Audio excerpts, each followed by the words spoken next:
আসসালামু আলাইকুম প্রিয় বিশ্ববিদ্যালয় ভর্তি পরীক্ষার্থীরা, আশা করি সবাই সুস্থ আছো, ভালো আছো। গুচ্ছ পদ্ধতিতে বিশ্ববিদ্যালয় ভর্তি পরীক্ষায় আইসিটি বিষয়ক পরামর্শ ও ধারণা নিয়ে আজকের ভিডিওটি করা হয়েছে। আমরা প্রত্যেকেই ইতিমধ্যে জেনে গেছি দেশে 19টি বিশ্ববিদ্যালয়ে এবছর গুচ্ছ পদ্ধতিতে ভর্তি পরীক্ষা নিতে যাচ্ছেন। পাশাপাশি বিষয়ভিত্তিক নম্বর বন্টনেও এসেছে পরিবর্তন। মানবিক ও ব্যবসায় শিক্ষা বিভাগে আইসিটি থেকে 25টি ও বিজ্ঞান বিভাগে 20টি কোশ্চেন থাকবে। তবে বিজ্ঞান বিভাগে আইসিটি 20 নম্বরের বিকল্প হিসেবে অন্য সাবজেক্টে উত্তর করা যাচ্ছে, কিন্তু মানবিক ও ব্যবসা শিক্ষায় আইসিটিকে বাদ দেওয়ার কোনো উপায় নেই। বিগত বছরগুলোতে রাজশাহী বিশ্ববিদ্যালয়ে ভর্তি পরীক্ষায় আইসিটি বিষয়ে কোশ্চেন করা হলেও অন্যান্য বিশ্ববিদ্যালয়ে আইসিটি নিয়ে তেমন কোনো কোশ্চেন দেখা যায়নি।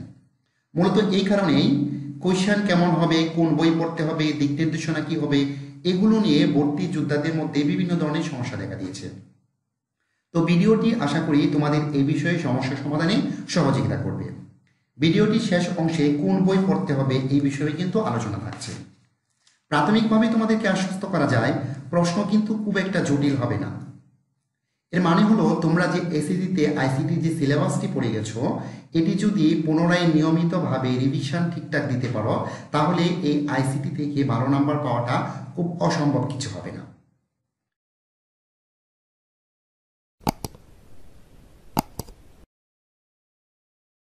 তো আজকের ক্লাসটি একটি নির্দিষ্ট টপিককে কেন্দ্র করে সাজানো হয়েছে, যাতে করে আইসিটি কোনো একটি টপিককে কিভাবে তোমরা সাজিয়ে পড়বে সেই বিষয়টি সহজেই বুঝতে পারো। আমরা জানি আইসিটি তৃতীয় অধ্যায়ের ডিজিটাল ডিভাইস অংশটি কতটুকু গুরুত্বপূর্ণ। এক কথায় বলা যায় এই অংশ থেকে ভর্তি পরীক্ষায় বেশ কিছু কোশ্চেন থাকবে। লজিক সার্কিট অংশ থেকে কতটুকু আমাদের পড়তে হবে এবং কিভাবে পড়তে হবে সেই বিষয়টি আমরা এখন আলোচনা করব। তো প্রাথমিকভাবে যদি লজিক গেটের ডেফিনিশন আমরা দেখি, লজিক গেট হলো এক ধরনের সার্কিট যা এক বা একাধিক ইনপুট গ্রহণ করে কোনো যুক্তির ভিত্তিতে একটি মাত্র আউটপুট প্রদান করে থাকে। আর এই লজিক গেট হলো দুই ধরনের, মৌলিক গেট এবং যৌগিক গেট। স্বাভাবিকভাবেই লজিক গেটের যদি প্রকারভেদ বিষয়ক কোনো কোশ্চেন এসে থাকে, তাহলে এই অংশটি থেকে অবশ্যই তোমরা উত্তর করতে পারবে। আমরা জানি লজিক গেট হলো দুই ধরনের, মৌলিক গেট এবং যৌগিক গেট। আর মৌলিক গেটকে 3 ভাগে ভাগ করা হয়েছে, অর গেট, অ্যান্ড গেট এবং নট গেট। আর এই গেটগুলোর সমন্বয়ে যৌগিক গেটকে গঠন করা হয়েছে। যৌগিক গেট হলো 4 ধরনের, ন্যান্ড গেট, নর গেট, এক্সঅর গেট এবং এক্সনর গেট। কখনো কখনো বলা হয়ে থাকে যৌগিক গেট হলো 2 ধরনের। কি এই যে ন্যান্ড গেট এবং নর গেট, এই দুটি গেটকে সার্বজনীন গেট হিসেবে বিবেচনা করা হয়, কেননা এই গেটগুলো দিয়ে অন্যান্য সকল গেট বাস্তবায়ন করা সম্ভব হয়। আবার এক্সঅর এবং এক্সঅর নেটকে বিশেষ গেট হিসেবে বিবেচনা করা হয়। এই অর্থে যৌগিক গেটকে কখনো কখনো সার্বজনীন গেট এবং বিশেষ গেট এই 2 ভাগে ভাগ করা হয়। তবে যদি বলা হয় লজিক গেট কয় ধরনের, তাহলে বলবে মৌলিক গেট এবং যৌগিক গেট এই 2 ভাগে লজিক গেটকে ভাগ করা হয়েছে। আর মৌলিক গেট হলো 3 ধরনের, or gate, and gate, not gate. আর যৌগিক গেটকে যদি তুমি এভাবে ভাগ করে পড়ো যে সার্বজনীন গেট এবং বিশেষ গেট, তাহলে সার্বজনীন গেটকে 2 ভাগে এবং বিশেষ গেটকে 2 ভাগে ভাগ করা হয়েছে। সেটি হলো সার্বজনীন গেট হলো ন্যান্ড গেট এবং নর গেট, আর বিশেষ গেট হলো এক্সঅর গেট এবং এক্সনর গেট। এখন আমরা এই গেটগুলো সম্পর্কে বিস্তারিতভাবে কিভাবে পড়বো এবং ভর্তি পরীক্ষার জন্য কতটুকু জানতে হবে সেই বিষয়গুলো সম্পর্কে দেখব। আমাদের প্রত্যেকটি গেট সম্পর্কে কমপক্ষে 5টি অংশ সম্পর্কে খুব ভালোভাবে জানতে হবে। সেটি কি? একটি গেট সম্পর্কে আমাদের ডেফিনেশন জানতে হবে বা সংজ্ঞা জানতে হবে। এরপর এই সমীকরণটুকু জানতে হবে, সাংকেতিক চিহ্ন জানতে হবে, সত্যক সারণী জানতে হবে এবং সুইচিং সার্কিট সম্পর্কে জানতে হবে। তুমি ভর্তি পরীক্ষায় এখান থেকে উত্তর করতে চাইলে এই 5টি সম্পর্কে অবশ্যই খুব গুরুত্ব দিয়ে পড়তে হবে। আর যদি সিলেবাসের বাইরে আমরা বলি বা অতিরিক্ত কোনো কিছুর কথা বলি, তাহলে আরও কিছু তথ্য এই প্রত্যেকটি গেট সম্পর্কে জানতে হবে। তো আমি এই বিষয়গুলো যে অতিরিক্ত তথ্য কি পড়তে হবে এই ক্লাস দিয়ে একটু বুঝিয়ে দেওয়ার চেষ্টা করব। তো আমরা আজকে মৌলিক গেটের অর গেটের বিষয়টা নিয়ে আলোচনা করব। তো আমরা জানি অর গেটের ডেফিনেশন কি, যে গেটে 2 বা ততোধিক ইনপুট থাকে এবং আউটপুট থাকে একটি এবং আউটপুট হয় ইনপুটগুলোর যৌক্তিক যুগের সমান, তাকে অর গেট বলে। এক্ষেত্রে তোমাকে যে বিষয়টি গুরুত্ব দিতে হবে যে ইনপুট কতগুলো থাকে অর গেটের ক্ষেত্রে। ইনপুট থাকে 2টি বা ততোধিক, তার মানে কমপক্ষে 2টি থাকবে, 2 এর অধিক অসংখ্য থাকতে পারে। আর সবসময়ই আউটপুট হবে একটি। এটি হলো এই অর গেটের ডেফিনেশনের ফোকাস বিষয়। পাশাপাশি এই আউটপুট কি হবে? যৌক্তিক যুগের সমান। নর্মাল যুগ কিন্তু কোনোভাবে বলা যাবে না, কেননা এই বিষয়গুলো আমরা সিস্টেমের মাধ্যমে বলতে পারি যেটি হলো যৌক্তিক যুগের সমান। তাহলে ডেফিনেশনটি যদি আমরা পুনরায় একটু বলি, কি বলতে পারি? যে গেটে দুই বা ততোধিক ইনপুট থাকবে, আউটপুট থাকবে একটি, এবং আউটপুট হবে যৌক্তিক ইনপুটগুলোর যৌক্তিক যুগের সমান, সেটি হবে অর গেট। এই সংজ্ঞা জানার পরে আমাদের অবশ্যই সমীকরণগুলো জানতে হবে। আমরা অলরেডি ডেফিনেশন থেকে জেনেছি যে এই গেটে কমপক্ষে দুইটি ইনপুট থাকবে, আবার এই দুইয়ের অধিক কিন্তু ইনপুট থাকতে পারে। তাহলে আমরা যদি ইনপুট দুটি এ আর বি নেই, তাহলে আউটপুট কি হচ্ছে? আউটপুট এক্স হিসেবে ধরে নিলে যেহেতু যৌক্তিক যুগের সমান হবে, তাহলে দেখো এই দুটি ইনপুট এ এবং বি কে যোগ করা হয়েছে। এখন যদি ইনপুট এখানে এ বি সি ডি এরকম থাকতো, তাহলে আউটপুট হতো A plus B plus C plus D. তার মানে ইনপুটগুলোর একত্রে যোগ করে যে ফলাফল হবে, এটি হলো আমাদের আউটপুট। নিশ্চয়ই তোমরা এই অর গেটের সমীকরণটি বুঝতে পেরেছ। এরপর আমাদের দেখতে হবে এর সাংকেতিক চিহ্ন কি। এই সাংকেতিক চিহ্নটি তোমরা নিশ্চয়ই দেখতে পাচ্ছ যে এ আর বি যখন এই গেটের ভিতর দিয়ে যাবে, এই চিহ্নের ভিতর দিয়ে যাবে, তখন এই মানটি অবশ্যই প্লাস মান হয়ে যাবে বা যৌক্তিক যোগ হয়ে যাবে। এটি হলো এর সাংকেতিক চিহ্ন। তুমি একটি গেট সম্পর্কে পড়তে চাইলে অবশ্যই সাংকেতিক চিহ্ন সম্পর্কে খুব ভালোভাবে ধারণা থাকতে হবে। এরপর আমাদের জানতে হবে এর সত্যক সারণী। আমরা জানি ইনপুট কি হতে পারে? কমপক্ষে দুটি হবে এবং দুইয়ের অধিক হতে পারে। এখানে দুটি ইনপুট আমরা দিয়ে দিয়েছি। ইনপুটগুলোর মান কিভাবে নিতে হয় এটা নিশ্চয়ই তোমরা এসএসসি লেভেল যেহেতু পার করে এসেছো সেগুলো সম্পর্কে ধারণা আছে। এক্ষেত্রে দেখো আমরা দুটি ইনপুট নিলাম, এরপর আরো দুটি ইনপুট নিলাম, এরকম করে দুটি ইনপুট নিলে কি হচ্ছে?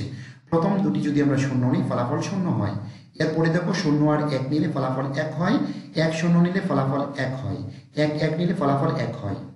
এটিকে আমরা সহজ ভাষায় বলতে পারি, যদি ইনপুটগুলোতে কমপক্ষে একটি এক থাকে কোথাও, তাহলে ফলাফল অবশ্যই এক হবে। এক্ষেত্রে লক্ষ্য করো এখানে দুটি ইনপুট আমাদের নেওয়ার জন্য এম ইনপুট শূন্য, বি ইনপুট এক, তাহলে এই ক্ষেত্রে ফলাফল কিন্তু এক হয়ে যাচ্ছে। এক্ষেত্রে একটি এক আছে, ফলাফল এক হয়ে যাচ্ছে। এক্ষেত্রে দুটি এক থাকলে একটি তো কমপক্ষে এক আছে, তাহলে ফলাফল এক হয়ে গেল। তাহলে আমরা এখান থেকে একটি ক্লু পেয়ে গেলাম, সেটি কি? ইনপুটগুলোর মধ্যে যদি কমপক্ষে একটি ইনপুট এক হয়, ফলাফল এক হবে, আর ইনপুটগুলো সবগুলো শূন্য হলে কেবলমাত্র আউটপুট শূন্য পাওয়া যাবে। এই বিষয়টি কিন্তু খুবই গুরুত্বপূর্ণ। যা হোক, সত্যক সারণীর পরে আমরা সুইচিং সার্কিটটুকু দেখব। এক্ষেত্রে সুইচিং সার্কিট একটু লক্ষ্য করো, আমরা কি দেখতে পাচ্ছি? ফলাফল যদি শূন্য শূন্য যায়, তাহলে আমাদের আউটপুট হবে শূন্য। এক্ষেত্রে দেখো এদিক দিয়ে যদি কোনো পাওয়ার সাপ্লাই যায় বা আমরা ইনপুট করি, এদিক দিয়ে শূন্য, এদিক দিয়ে শূন্য, তাহলে এই সুইচটি কোনোভাবে লাগছে না, তার মানে এই বাল্বটি কোনোভাবে জ্বলছে না। একে আমি সংক্ষেপ করে ফেলছি যেন, কেননা তোমরা এগুলো সম্পর্কে ইতিপূর্বে ক্লাস করে এসেছো। আর যদি কোনো ইনপুট অন করি, আমি যদি বি কে অন করে দেই, তার মানে এটিকে অন করে দেই, তাহলে এদিক দিয়ে সাপ্লাই যাওয়া সম্ভব হচ্ছে, তার মানে কি এখানে বাল্বটি চলে যাচ্ছে। তো এই সুইচিং সার্কিটের সম্পর্কে তোমাদের ধারণা থাকতে হবে বা এটির পরিচিতি সম্পর্কে তোমাদের জানতে হবে। তো আমাদের এই সাংকেতিক চিহ্নকে কিন্তু অর গেটকে অনেক সময় আমাদের যে ইংরেজি বর্ণ ব্যবহার করি ভি, এই অংশ কিন্তু দেখানো হয়ে থাকে। তোমাকে মনে রাখতে হবে এই সাংকেতিক চিহ্ন অর গেটকে ভি হিসেবে বিবেচনা করা হয়।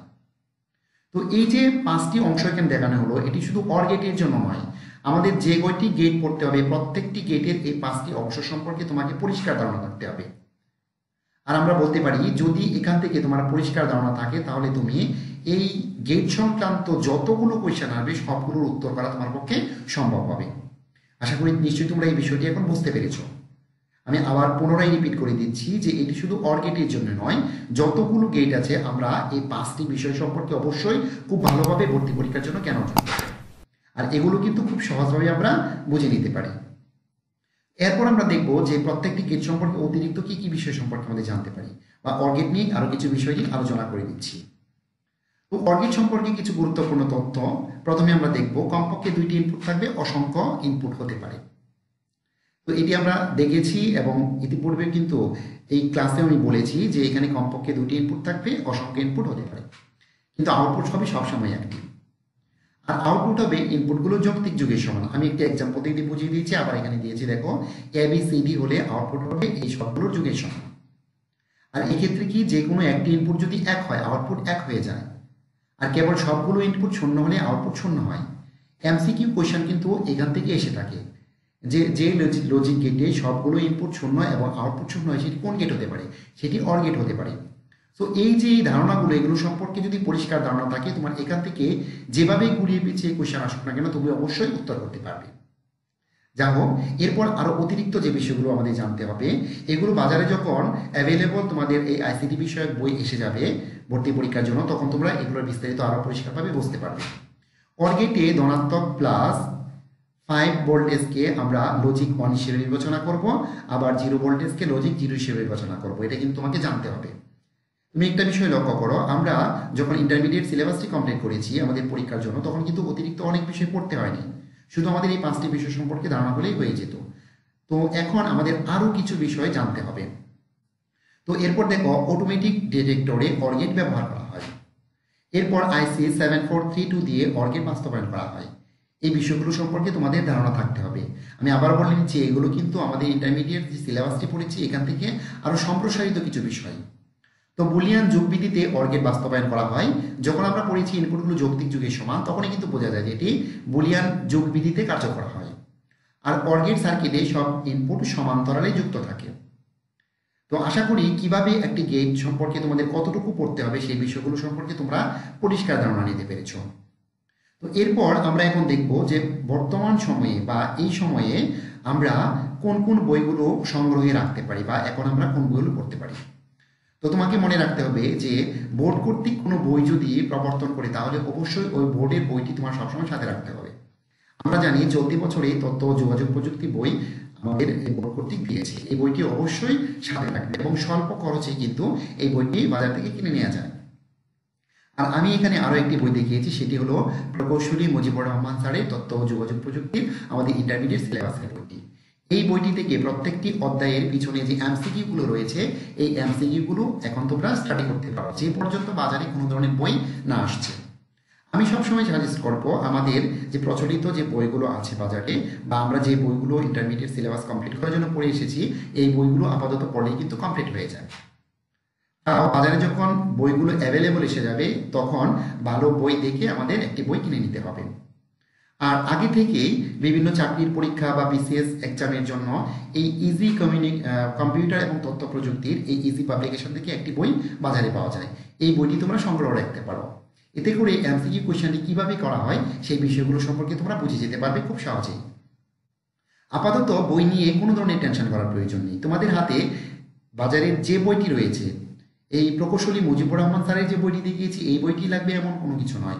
তোমরা যে বইটি পড়েছো সেই বইয়ের প্রত্যেকটি অধ্যায়ের পিছনে যে এমসিকিউ গুলো রয়েছে, আপাতত সেই এমসিকিউ গুলো পড়লেই চলবে।